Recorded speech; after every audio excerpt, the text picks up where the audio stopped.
Hello, I'm Bill Hoig. I'm the Sales and Marketing Manager for North America for Planters for Case IH.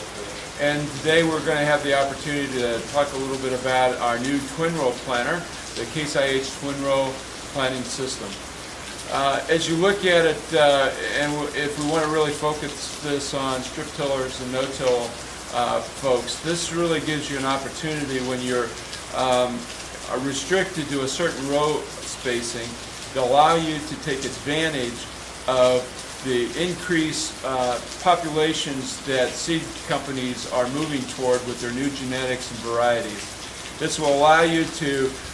look at the opportunity of experimenting with 35 to 45,000 population on corn,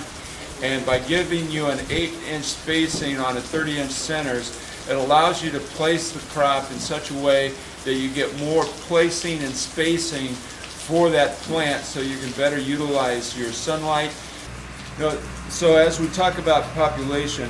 what we're trying to do, and of course the no-tiller has been excellent in doing this for years, is conserve your moisture and to maximize that usage, your nutrients, and of course with that your sunlight exposure. So with the twin row, you get the rows shaded faster in most situations versus a 30-inch row. And of course with the shading, you also get a good sunlight utilization of your plants. This particular unit can have its meters timed so that you can even get more optimized spacing of the corn within the row versus the two rows that are side by side. And as I mentioned earlier, they're 8 inches apart, and so what you do is you turn a 30-inch center to center row spacing to almost 22 inches from one row to the next, and as a result, that better utilization, the better shading, better weed control, and better utilization of your sun, nutrients, and water. So there's a considerable amount of opportunity with a twin row concept.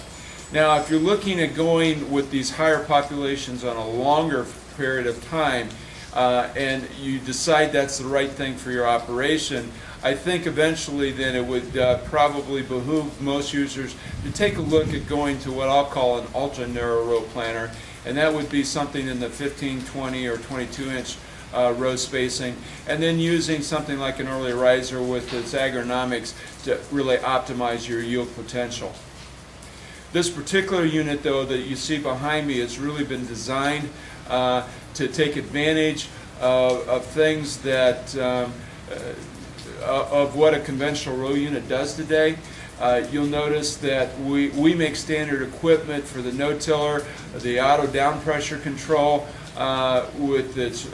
on the row unit. We make seed firmers standard equipment, and our closing system, which we recommend, will actually do a much better job of giving you soil to seed contact. It has much more flexibility. If you, for some reason, have to change your practice or you have multiple tillage practices on your farm, you can go from no-till, strip till to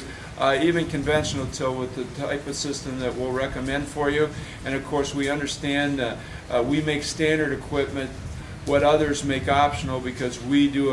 understand the agronomy of that row unit probably as good as anybody. One of the really outstanding features, though, on this is that it has a staggered disc opener just like a early riser planter does, and as a result you can slice the residue much more conveniently, and it takes much less weight to penetrate tough soils or hard soils or extra dry soils as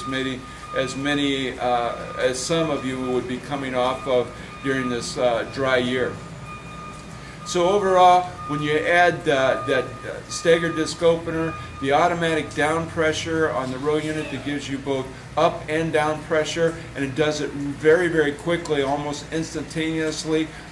unlike anything else on the market today. And then the standard features that we put on this row unit, or equipment that we put on this row unit, makes it really for those that are in no-till and conventional, or no-till and strip-till conditions, and using some competitive planter, you'll really like the agronomics and the performance that you will get out of this planter. Well, one of the things that they need to look at, especially their moisture consideration. If they are on the verge of having,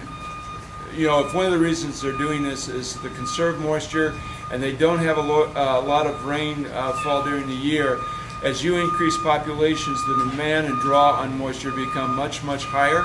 and as a result, they can actually damage their yield if they have too much population for the moisture that is available. So that's something they really need to take a look at as far as the consideration. A positive